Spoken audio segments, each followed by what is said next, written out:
Rachetez les temps car les jours sont mauvais. Car les jours sont mauvais. Pour reconnaître ce que le Seigneur a fait pour vous.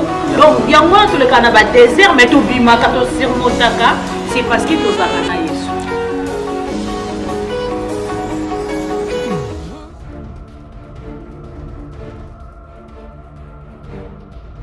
Bienvenue dans l'émission d'Abissoya. Rachetez les temps car les jours sont mauvais. Car les jours sont mauvais, émission Otomela Bino Balobananzambe pour édifier Bino, édifier Biso. Alors, ko santé ko liker, ko santé ko s'abonner, surtout to insister ko santé ko partager parce que ko partager et l'équipe ko liker.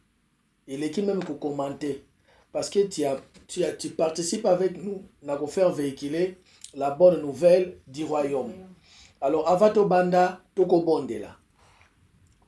Nzambe to ko rendre gloire et paix na yo Seigneur. Tu recommandes moment na maboko na yo to tiki batio so baza kolanda biso na maboko na yo. Pambola pe kanisa moko na moko Nzambe. Tika exhortation oyo Seigneur ezala pona gloire na yo. To zongisi lokumu epai na yo Nzambe na kombo na Yesu Masia. Amen. Amen. Mama dit aussi ça qui thème na so ya suka ezali sur le retour du Christ. L'autre on to le thème moko ezali ne méprise pas les sacrés. Donc, on néglige et loko eza sacré. Ko minimiser te, ko bafouer te, ko sakana te na eloko oyo ezali sacré. Maman Mathia va te kota na profondeur. Sacré eza nini? Eza eloko ezali saint. Eloko batushaka te, eloko eza ko appartenir na Nzambe. Eloko ezali très important pour Nzambe. Alors, yangwana na hébreu bengi yango kadosh. Kadosh ça dit quelque chose qui kadosh c'est qui c'est saint. Et loko ezali sacré. Alors, pour te faire comprendre de biso loko nzamba tie so na mutema to partager, d'abord to ki na livre à Daniel chapitre 5 verset 1er tina 5. Ça na patience ya kolanda biso. Donc, livre à Daniel, Azapi, Daniel, chapitre 5, verset 1er, tina 5. Le roi Belchassar donna un grand festin à ses grands au nombre de 1000 et il but du vin à leur présence.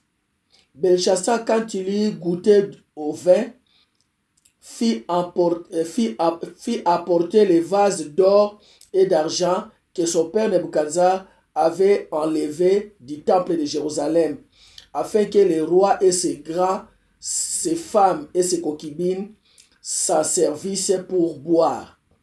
Alors on apporta les vases d'or qui avaient été enlevés du temple de la maison de Dieu à Jérusalem. Et les rois et ses grands, ses femmes et ses concubines s'en servirent pour boire. Ils burent du vin et ils louèrent les dieux d'or, d'argent, d'airain, de fer, de bois et de pierre. À ce moment apparurent le doigt d'une main d'homme et ils écrivirent en face du chandelier sur la chaux de la muraille du palais royal. Le roi vit cette extrémité de la main qui écrivait. Alors le roi changea de couleur et ses pensées les troublèrent.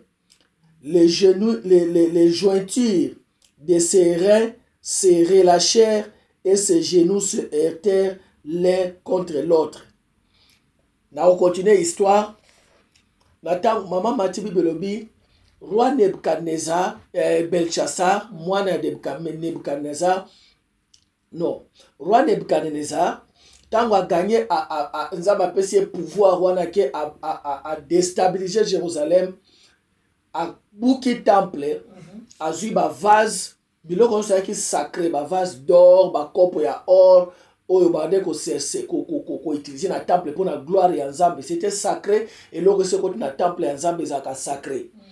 alors azwi yango alongo na temple aye nango na Babylone akomi nango na Babylone abomba na ye yango tata bato shaka te ntango mwana na ye Belshazzar akomi roi Bible lobi un jour azombela masanga asalisi fete na ye ainvite 1000 personnes balie bameli ye basi na ye bainvite na ye bakokibini na ye c'est-à-dire bamakangu na ye balie bamei na se esengo wana moniki alifasala eloko moko eza exploit kolia komela kosakana na bikeko na bango elobelaki nzambe eloko te amoniki efasa eloko moko boye oyo ekobimisi spécial Bible lobi akei esika papa na ye Nebukadnezar abombaka ba biloko eutaka na temple ya nzambe biloko sacré ya nzambe ake azwi yango aye nango na esika fete ezalaki atia yango wana na ye na bakokibi na ye babana komela bameleli yango mpo amona paki ye roi ya liboso ameleli ya kopo ezalaki ya nzambe alei na basano ezalaki ya nzambe batie bavin soki ameli angumbameli ekeko ya nzambe na ya libanga ya libaya ya ere babi na minute wana nzambe atikelaki seconde te musapi moko ebimi ya moto ekomi na mire oyo ekoma mene tekel et parcelle. Alors longue histoire tokata ngo na mokuse bibi ya roi bare na ye elashe genou na ye bandi kotuta na yango moko akimi mbangu babengi Daniel aye a interprété le makambo na bi nzambe alobi royaume na yo eza divisé epesami une partie na ba Perse na ba Médès lobi la même nuit roi wana akufa. Pourquoi? Parce que ne kozwa biloko eza sacré aye nango na ndako na ye na fête na ye na palais na ye po bamela na bakokibini na ye. Or quand on joue avec les sacrés on paye un grand prix. Loba na oma matia va to kota. Pasteur, ko payer un grand prix nde to lobi oui. To moni prix ni na payaki. Bato ya zalaki na bango. Bato wana betile maboko ya zalo kwa bato nyonso te. Bato wana batikalaki ya kativé. Pourquoi? Parce que akendaki ko simba eloko eza sacré. Donc c'est-à-dire pour la vie sacrée oya bonzambe a préféré qui pasteur eza na bato ebele a préféré qu'on méprise nzambe pour se pesa bato. Exactement moi mati. Donc ake ko joa biloko eza sacré aye ko sakana aye ko mela nango. Mama tina kati na vie ya moto tokozonga na biso histoire wana kaka. Na kati na vie na biso bana nzambe. Esengeli toyeba ke eza na biloko eza sacré oko permettre moto a toucher te. Eloko alibuso tozolobela lelo ezali ta relation avec Dieu eza sacré. Oko permettre te moto ya kokota kat entre yo na nzambe. Loba no mamati. Pasteur, parce que relation ya moto na nzambe. Ya mwana no ezali boso. Nzambe alingi to comprendre que nzamba za sacré. Donc oza na ye. Linga o privilégié ye liboso. Linga o comprendre que ye ndi mtazana nous. Au moins pasteur toto ba sacré. Elo mo weza sacré do ba batela ango. Oko mutako toucher ango. Mutako toucher ango te parce que woni so kwa mutema na ngam teza wana. Nzamba za vie na biso. Nzamba za force na biso. Nzamba za nyonso po na biso. Et ye wana mtaza sacré. Tongo yebi kaza sacré permettre te o abiser na kati na musana ye. Relation na yo na nzambe eza sacré. Dieu est saint. Mais il faut relation na yo na nzambe bien aimé tiango na dimension ya sacré.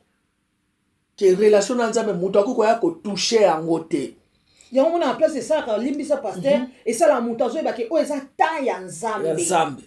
Donc il faut na kende ko privilégier relation o eza sacré. Moi toujours mona mutu azo prier mais au même moment azo prier au même moment pas otinde la camarade na e texte au camarade na tinde texte moko ya azo prier nzambe na commission azuma moko téléphone abandi ko répondre nazo prier rappeler nga après na rappeler nga après relation na ona nzambe eza sacré. Quand on joue avec les sacrés, on paye un grand prix. Tout le monde a pas ya Belshazzar. Ake azui biloko eza sacré maman Mati. Aye nango ba meli masanga na batu na ye ba sepeli, mais le même jour à perdre le royaume, non seulement à perdre le royaume, à perdre na vie na ye. Pour la nini parce que a touché, a méprisé, a sakani na eloko eza sacré. Loba no a sakani nango a perdre vie na ye, mais bato bazaki côté kuna ba perdre ki yango te. Parce que yo oyebi nzambe. Yo ozo négliger valeur ya nzambe, relation. Que on comprend que relation nanga na nzambe eza sacré. Donc ozo négliger yango bien aimé biso nde ba tout o négliger to futa manango. Parce que o baba ne ko betile maboko tonga o sa biloko na batikalaki. Bayaki ko le atam sous ne bembe na ye. Mais ye moko akati vi royaume est comme divisé.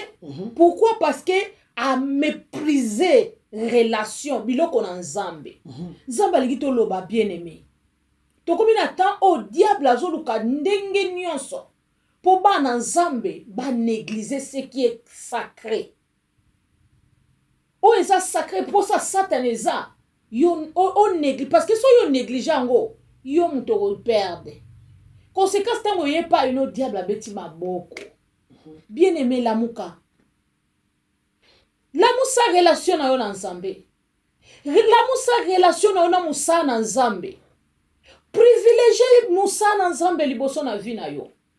Privilégier nzambe mona ke lokwa vie na nga. Na ko lo exemple mon pasteur na simbaka nazana ebike ezana batu mususu ba tambula kana ba machine ya nini yako ya respiration. Donc ndenga zana machine ona mtu eze sungaye. Donc soki machine ona ezate akufa. Donc place au tambula mo mususu au tambula na ba chaise o basala kawana ya bandeko. Au mona ye bateli mo bouton bidon moko mo bouteille moko boye. Na kati ya bouteille wana ebike ya oxygène na ye yango aotambula nango donc sans oxygène comme pasi donc akufa mais otonga otambula na oxygène donc eza lokola eza loko moko boye pona ye eza sacré à d'autres termes yango mama Mathieu moni Paul alobela ko moko na Philippiens chapitre 1 verset 20 na 21 totanga ngo exemple peut c'est ça très bien.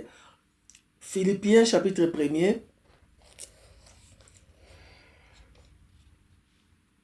Philippiens 1er, 20 na 21.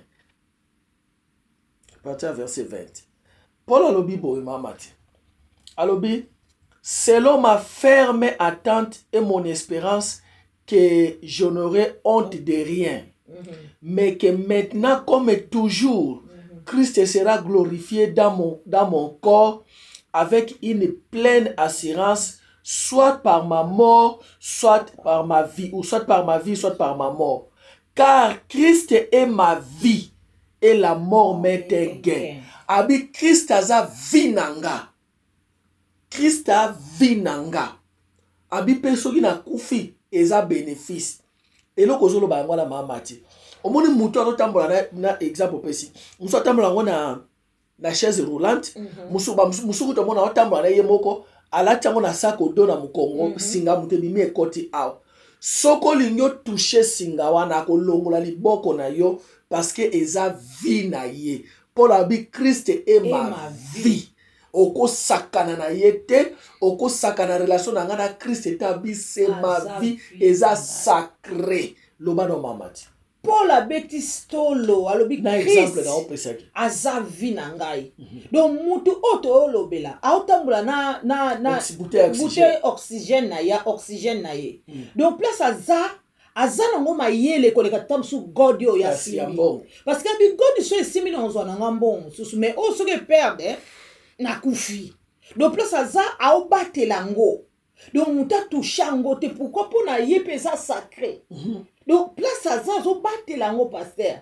donc soko ye ko longole yango esa lokola olongoli ye vie soko ye ko yiba ye relation ya liboso ezala asimi muto enga na kufi pourquoi parce que ebi ke loko les ate vie na nge comme na danger bien aimé zamba lingi to koma na dimension comprendre que yesu soko azate relation na nga na nzambe soko eza malamu te vie nange comme un danger. Parce que Christ est ma vie. Comme apôtre Paul abeta kitolo. Alors Christ a sa vie nanga. A continué à la mort mettait gain. Pourquoi? Parce que comment qu'il a dimension, il y a comprendre que ce qui oxygène to peut c'est un exemple à bon battre là. Et bon Christ. Mama tielo ko moto na ngi to souligner awa par la grâce de Dieu na molimo na Nzambe. Paul alobi Christ est ma vie et la mort m'était gain.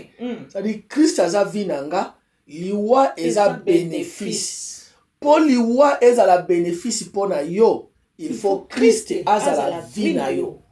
Yes. Ce que Christ a vie na yo te. Ce qui mbongo nde vie na yo.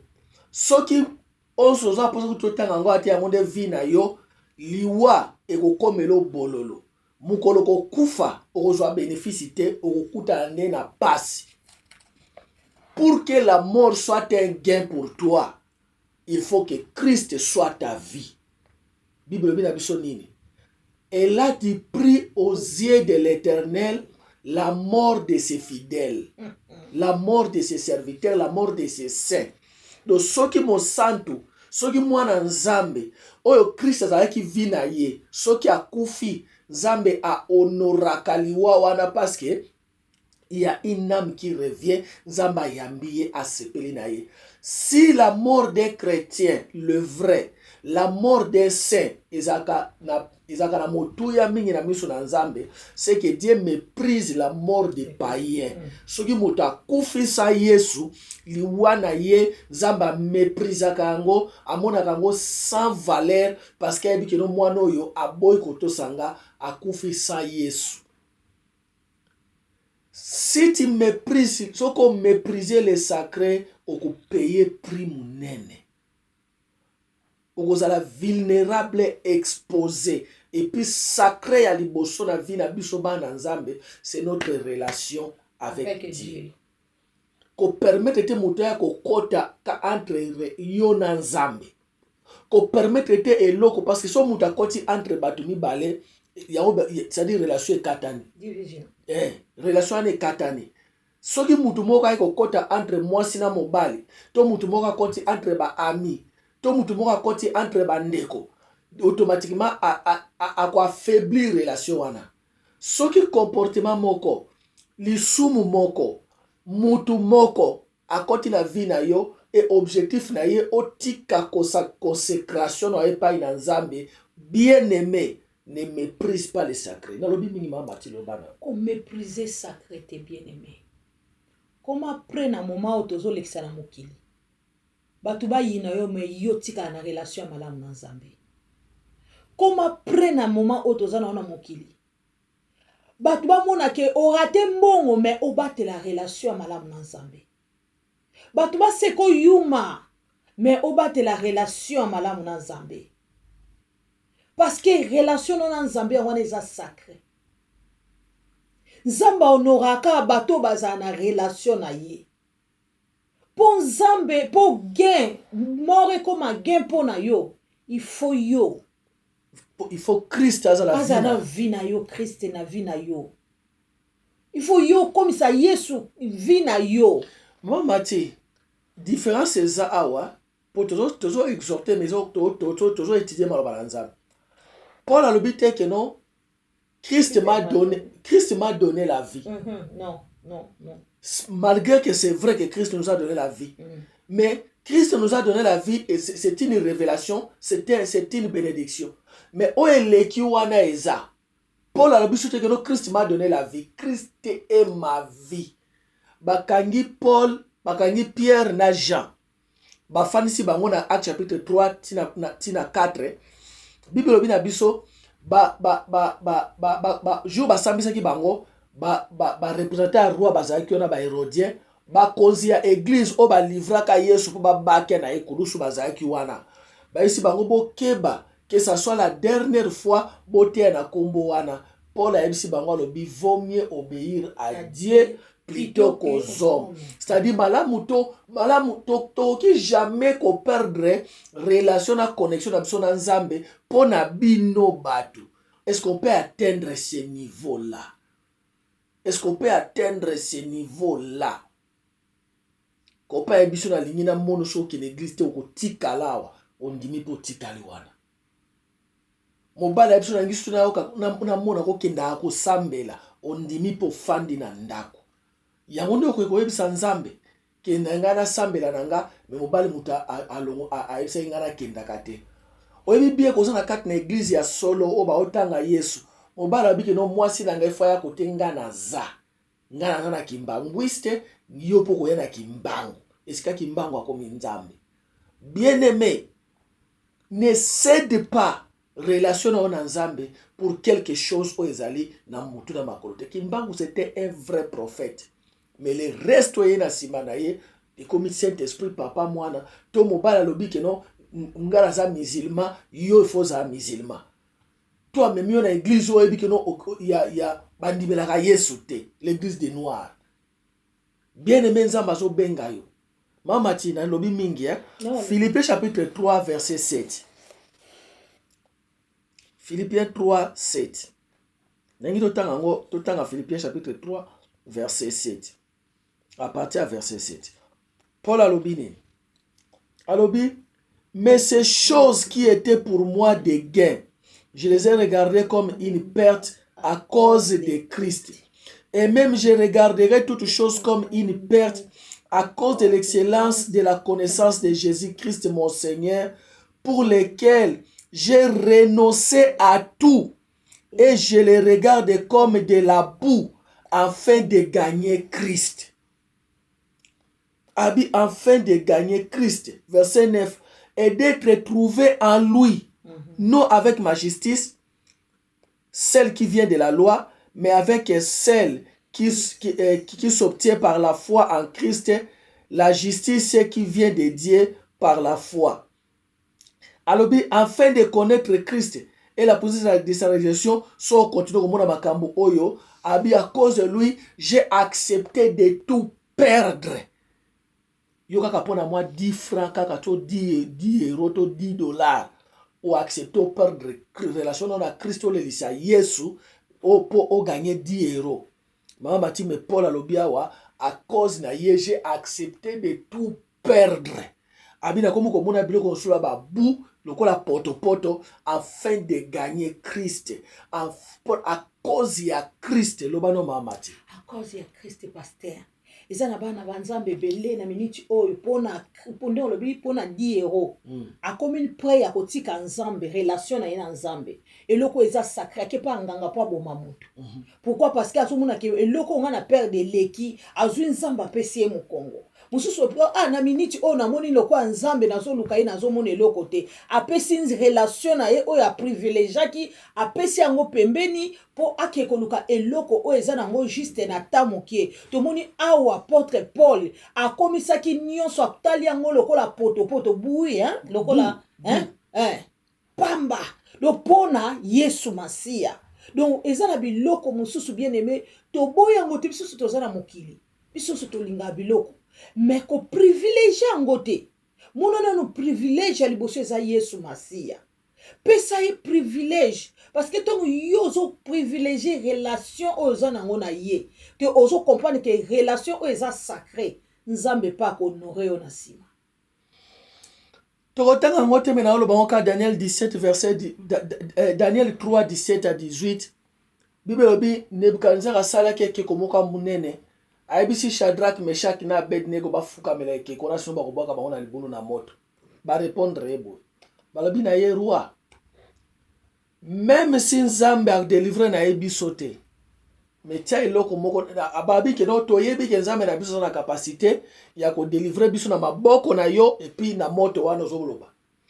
Mais même s'il arrivait que notre Dieu ne nous délivre pas lingi na ye te, tia na mutu na o ke no to kongumba melaka ekeko na yo te, parce que tozo na posa to perdre relation na biso na Nzambe te.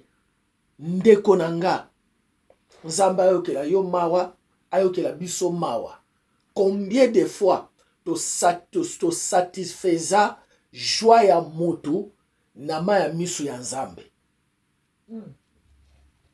Combien de fois moto asepeli mais Nzambe aleli? Parce qu'on a privilégié la relation, on a obéi à un homme au lieu d'obéir à Dieu.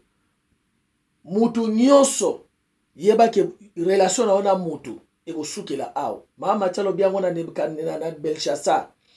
Mutu nzamba botolaki royauté to royaume ezaki Belshazzar. Mutu penza ba frappaki akufi Belshazzar. Mais bato nyonso basepelaki ba melaki na ye ensemble nzamba tali bango na miso atiki bango. Ne faisons pas couler les larmes de Dieu pour mettre le sourire na munoko ya mutu. Akobosa na yo lobi. Akobosa na yo lobi. Ta relation avec Dieu ezala sacrée. Ki okuko toucher yango te. Oko toucher yango te. Mama topesi exemple ya oxygène awa. Obebi na bato mususu pe akoza azana bibon bibon na likolo to pota moko na musapi. Donc so bo pousse pe soki likambo loko liboso okimisa musapi ona po o touche o nyata yango te. Do songo simbo alongoli mbala moko. Et comme mouvement moko instantané, spontané, ekimi. Pona nini parce qu'il y a dit que non kuna esa anga passe. Nzamba na posa relation na biso na ye eza sacré na niveau wana. Ça de mutu ko toucher yango te. Mutu ko toucher yango te. Tika mutu nyonso yeba ke no ye pona nza na oka ba témoignage oka papa banda opekisanga na sambela mena ko bimaka na ke na sambeli alandinga ti na église abimisinga lobi na zongi ti mukolo nzamba touche mutema na ye papa mo abi mwana na magato tika ke sambela. Totika ke sambela. Mama ti loba na one bukan Shadrach Meshach et Abednego balui malamu to zika. Malamu to zika na moto. Mais toko trahir, toko katbuka, toko bebisa relation na biso na nzambe te eza sacré. Loba no mama ti bon to clôture. Eza sacré bien aimé. Bazu confiance bayeba ki ata lelo nzoto ekufi. Mais molimo na nga eza préparé quelque part na gloire. Bakomaki na niveau wana pasteur. Babanda otaka mokili te. Misu na bango okotala de côté. Pourquoi? Parce que awa toza baleki bien aimé ko bosana te. Awa na mokili toza baleki. Shadrach Meshach batalaki ke awa toza baleki. Parce que so komi na niveau wana. On comprend qu'il faut na lingana battre la relation. Relation c'est lokola visa. Oyo po kota na bamboka tofandi awa pasteur. Oza na Afrique po ya faut na visa. Relation na nzambe eza visa. Oye memo na lola. Relation na nzambe eza visa. Il faut battre yango eza sacré. Parce que sans relation na nzambe okomona nzambe te. Mais chaque Abednego ba comprendre qui. Shadrach Meshach et Abednego. Balobi même ici nzambe toyebi ke nzambe na biso azana na makoki akobikisa biso. Aza capable na nyonso. Mais ce qui permettre na yete tokotika nzambe wana te. Ba komaki na dimension. Biso nyonso nde pasteur alobi loko moko et arriva na biso na sepesa mutu na kosi nzambe. Olingi muta seka mais olingi nzamba lela. Ça arrive na biso nyonso nzamba limbisaka. C'est pas que toza saint mais nzamba pe c'est ma makasi. Ya koyeba ko battre la relation na ye parce que c'est sacré. Cette relation est déterminée au na question de na ko battre la relation na nzambe pona na détour na ngote pona moto. Et loko nyonso mutakoloba na yo ndeko nanga o ezali contraire na Bible. Oza contraire na maloba na nzambe. Ça les fondements muto wana ina yo. Si tu restes debout sur la vérité te défendra. Amen. La vérité est un bouclier. Vérité est un bouclier. Tellement likolo na vérité. Nimga muta bengo zoba, bengo yuma. Mais so telemi likolo la vérité est ko défendre yo. Parce que Bible bengi vérité bouclier. Tokomi na suka. Le but ce n'est pas de condamner ni de nous condamner. Le but c'est pour nous rejoindre son ensemble. Parce que la bonne nouvelle est toujours là. Christ est toujours prêt.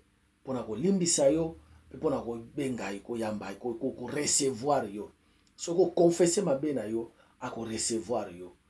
Alors, pour ça n'est pas une ensemble, mpona kobondela bisika oyo moko pete na minute ozoyeba keleza na bato ebele babimisa oyo libanda nzambe me lelo bakoma bapire ennemi na yo lelo oyeba ata bamosusu oyeba ata place ofandaka te bamosusu bakoma korépondre o mabe mozoyeba keno nasalaka eloko moko ya mabe mpona motu oyo nalelisaka nzambe me nzambe tellement ozala no vivant ozolanda mateya oyo nzambe azala na posa na yo tokobondela nzambe toyei komema libota no epai na yo y compris na biso nyonso Seigneur olobi na biso tolandi na maloba na yo Seigneur que notre relation avec toi est sacrée nzambe elongo na bandeko na nga bisika nyonso Seigneur oyo toprivilégiaki totiaki sourire na mutu na munoko ya mutu et que pri ya sourire wana ezalaki ma ya miso na yo limbisa na kombo na Yesu Masiya sunga ndeko moko na moko sunga biso nzambe afin que to mépriser les sacretés Seigneur pour faire plaisir aux hommes to pamboli yo nzambe na kombo na Yesu Masiya to bondeli petolobi amen. Amen. God bless you. God bless. Bye Bye bye. bye.